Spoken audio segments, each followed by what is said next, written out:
Good morning, it's Alex Woods here. It's the 8th of August 2014, and I thought I'd post a little update on the progress in the cases to date. Blogging to you today from the Redwood Legal HQ. For those who don't know, I've now authorised as a law firm as of February 2014, February of this year. And the main thing that I wanted to blog about today was true loss cases. True loss cases. Now, in the summer of last year, I partnered up with a reputable claims management company. And I say reputable because so many claims management companies are disreputable, but this one struck me as being reputable essentially because they wanted to do what most claims management companies don't want to do, which is to, earn their 25% rather than serve as some postal service between the consumer and the banks.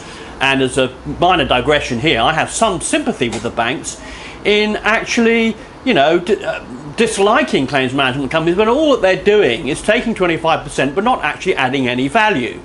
Now, the value that I say that Maple Leaf Financial Limited add to their service as a claims management company is that they look at the case, they examine the case, and they do things like assess whether or not the offer that the bank has made is adequate and full compensation. I mean, it kind of like goes without saying, if you're going to represent a consumer in a legal matter, you're going to make a complaint about a legal issue such as the selling of a payment protection insurance product, wouldn't you expect your claims management company to have a little bit of a look and make sure that the complaint was properly brought, make sure when the bank actually assessed the complaint that you then had your claims management company check that they'd done the maths right.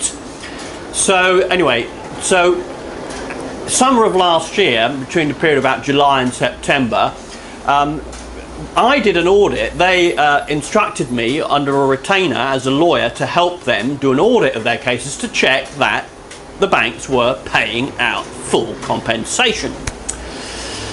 And we had a look at quite a lot of cases, probably hundreds, which we whittled down to 24, in which it seemed to us that the compensation wasn't full compensation, principally because the banks had added simple 8% on top of the redress, rather than what we felt was more appropriate, which was a compound interest.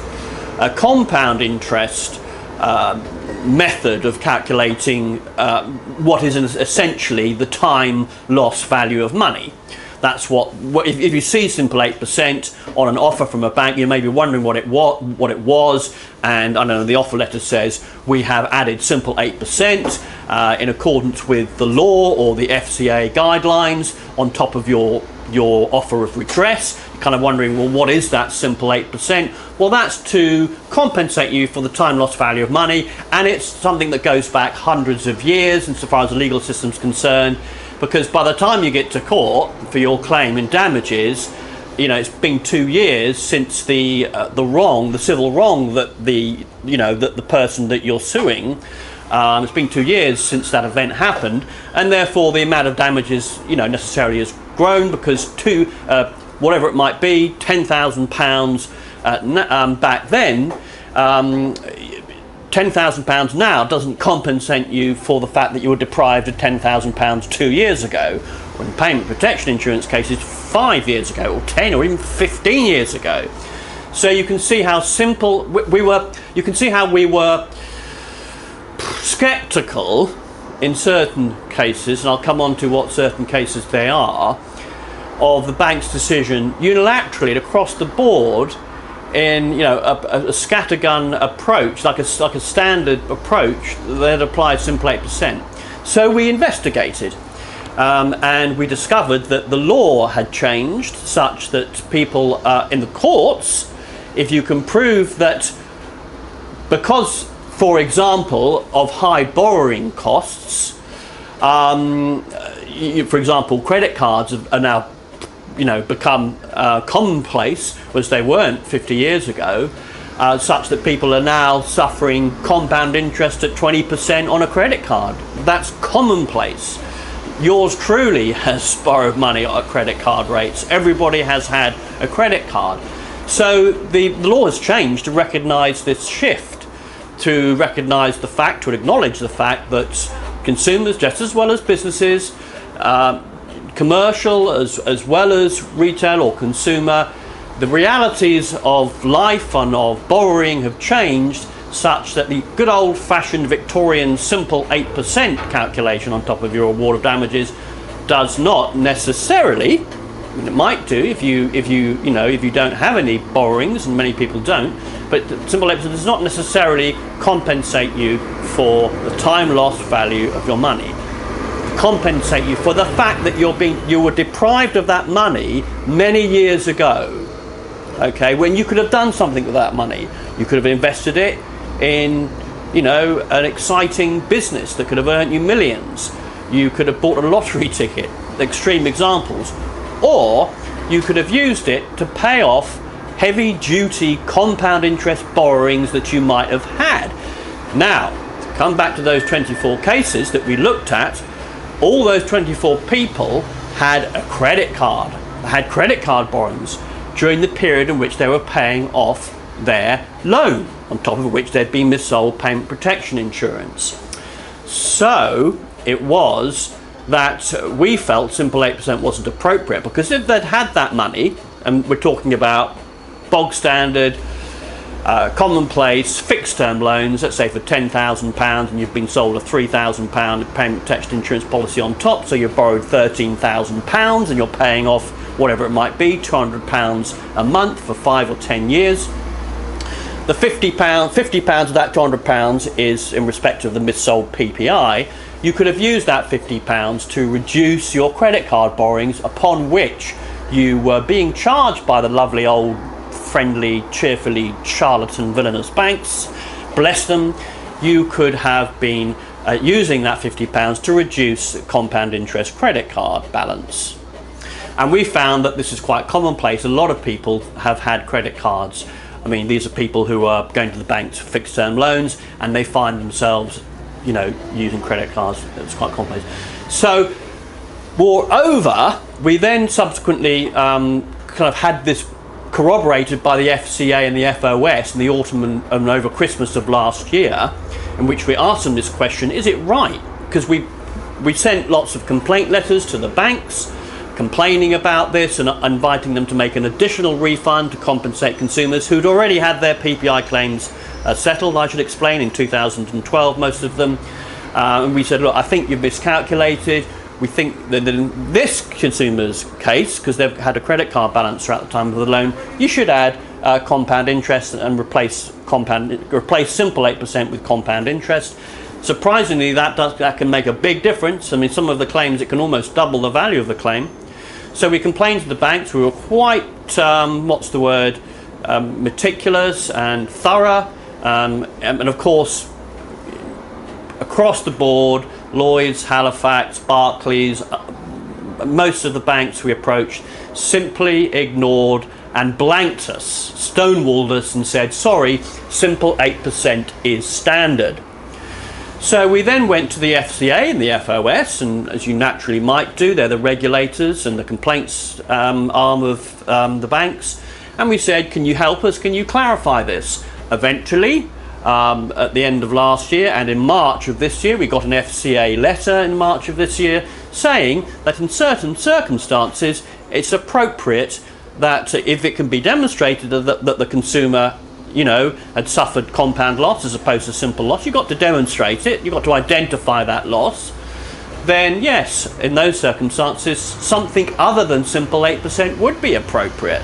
And indeed the outreach officer at the Financial Ombudsman Service that I talked to and I emailed about, she wrote me a very nice long email explaining, yes, in certain circumstances individual consumers should be compensated for something other than simple 8% if they can demonstrate a higher level of loss. Because the principle is you should be put back in the position that you would have been had you never taken out the insurance. And banks shouldn't be using a blanket approach to every consumer.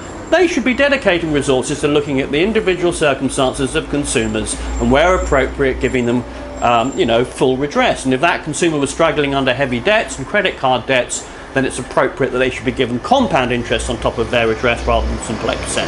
So we went back to the banks, we sent them the letters, we sent them the information on the FOS website itself talks about different types of interest being appropriate in certain circumstances. What we discovered is it's become a kind of protocol, it kind of goes without saying, and every bank letter says it, a simple 8% is standard in accordance with the guidelines. So unfortunately the banks continue to stonewall us. I made some phone calls to Manila, to the Philippines, to talk to Lloyds and to talk to Halifax about this. I got some senior managers in the complaints departments in the Philippines, very nice ladies who were running the operations over there, explained the whole situation over a 40-minute or 50-minute telephone calls. They told me that the complaint would certainly be referred to the UK mainland and they would be addressed, and we would hear from a department in Leeds. This was Halifax and Lloyds. Did we hear anything? Did anyone in Leeds contact me? Did they phone me? Did they write to me? No, of course they didn't. They clearly did not like the idea that we were challenging their standard simple 8% approach. What do you do? Well, I got authorised in February and we brought 7 claims in the courts. We issued proceedings across 7 claims simply on the basis that the claim had been adjudicated, assessed as being missold by the banks or by the FOS in one instance, but the assessment had been fine on the mis-selling, but the compensation had been inadequate. And so we brought these proceedings. We brought them in a low-key way. There were small claims in the county court under £10,000. We wanted to test this principle, I suppose you might say. Unfortunately, the banks came back at us. I felt like a JCB lorry had dumped a bunch of concrete blocks. I felt like a poor Palestinian citizen in the Gaza Strip being dumped on by a much more powerful institution, and bang, it was quite shocking. They made strikeout, Lloyds and Halifax made strikeout applications across all of the cases, and we found that we now find ourselves, as I talk to you today on Friday the 8th of August 2014, nearly 6 months after most, if not all of the 7 cases were issued, in a real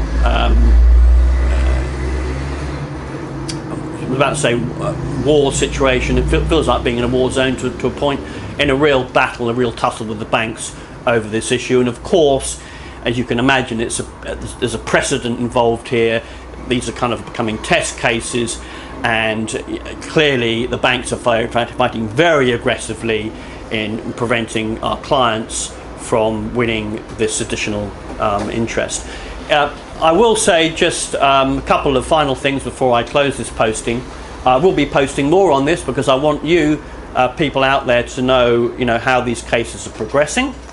I want to be transparent. As I've said before, I want to be as transparent as the banks haven't been about the selling of payment protection insurance. I want this law firm to be transparent about our activities. I will just say final 2 things. Firstly, the cases that we brought were all where the consumer had a credit card with the same bank that had lent them the money and the PPI policy in the first place. We thought, that's absolutely watertight, clear that the banks should have been aware that the consumer had these high costs of borrowing on a credit card with them. So there's no question in our view that compound interest is appropriate in those cases. So that's something that we were careful to. We only brought those cases where we were really convinced that it was fair and just that the consumers get compensated. And the final thing I will say, and this is sort of somewhat for the lawyers out there, we found that the banks have defending these claims on 2 bases principally. And the first basis is that they're simply denying that the PPI was missold. So they're saying, okay, we assessed your complaint, we made a finding that you were entitled to redress, You can hear me laughing as I say this. Call me a cynical old fucker, but we are making an offer of redress, but we are not making an admission for purposes of legal proceedings. So, you know, we're now having to bring these 7 claims from scratch, and having to prove liability and prove that the payment protection insurance was missold for purposes of these legal proceedings from scratch. So that's a decision, as I say, call me a cynical old bugger, but it does seem to be a rather tactical decision to delay the actual hearing of these cases, because it's forced us to amend our claims to include for liability and to prove it afresh, to take witness statements from all the clients, to get all the original evidence together and construct a case on liability, not just on the issue of compound interest, but now on liability as well. So the banks are kind of putting us on the back foot, or at least protracting proceedings, and it's been 6 months now since these cases have been issued. Barclays haven't done that incidentally, but Halifax and Lloyds have. Those are the 3 banks that we brought proceedings against. No deliberate decision there. That's just the ones that we found where, you know, the claims were strongest. And the final thing to say is they've also defended the claims. This is more of an interesting area, really, and there is some merit in this, I think, on the basis that, well, the consumer has already had their compensation and they've accepted the compensation, and the cheque has been sent out to them and they've cashed that cheque. So they shouldn't be allowed to have 2 bites at the same cherry. And that's the principle of res judicata, which basically means, in plain English, you know, if you've been through a process and a complaints process and you've agreed the amount of sum of money that the person that you're bringing the claim against is offering you, you've agreed that amount of redress, and indeed you've gone away and you've cashed the cheque and you've used the money, it's a bit rich to be bringing a fresh claim. So I'm deliberately going to leave that question in a cliffhanger state, because I'm going to post on it next week. Many thanks for listening, and speak to you next week.